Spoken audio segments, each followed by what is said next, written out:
Today, we're going to show you how to check and replace the brake shoe for the Swan 100E.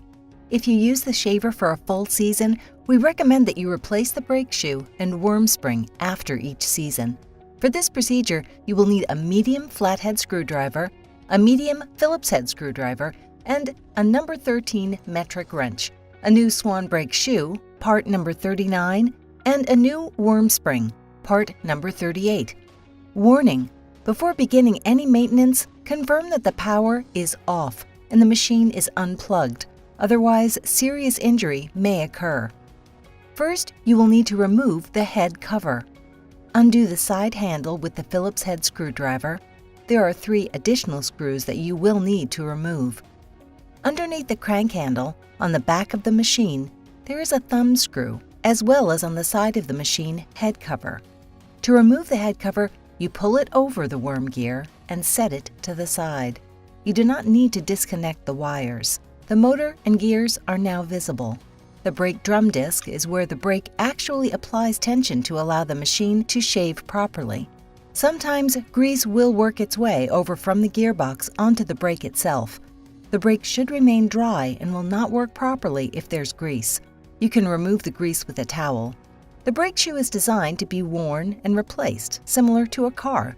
A new brake shoe should only have a V shape and only touch the worm gear by the inside tips. A used brake will be worn out with a U shape and touch most of the worm gear. Once you determine that the brake needs replacing, you will need a number 13 metric wrench, a new brake shoe, and a worm spring. You can get these replacement parts through SwanIceShavers.com. To replace, take a flathead screwdriver and release all the tension off the brake. Then use a number 13 metric wrench to remove these bolts. Inside the brake holder is a worm spring. The spring keeps tension for the brake shoe. Replace the spring at the same time as the brake shoe. Place the brake evenly with the bolt holes and line up to the SS worm gear. Bolt the screws back into the brake shoe holder. Take a flathead screwdriver and slightly tighten the brake a couple of turns. Fit the head cover back onto the machine and screw in the 2 thumb screws and Phillips screw. We will now need to adjust the brake. To begin, remove this rubber plug in the front.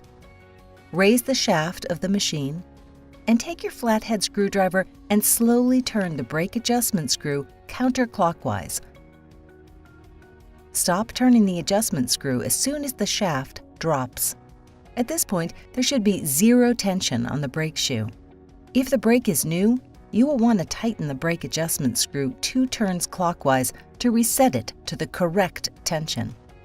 Now test the tension of the brake shoe by turning the crank. It should be firm, but not a challenge to turn. This setting is too weak. This setting is too strong. As the brake experiences normal wear from use, readjusting the brake shoe from time to time will ensure that your shaver is running at its best. See our Swan video on adjusting the brake. We recommend replacing the brake after every shaving season or at least once per year. You can purchase authentic Swan Ice Shaver replacement brake shoes and brake worm springs, as well as all your replacement parts at www.SwanIceShavers.com. It is always a best business practice to perform routine shaver maintenance to avoid downtime, so you can keep your customers happy.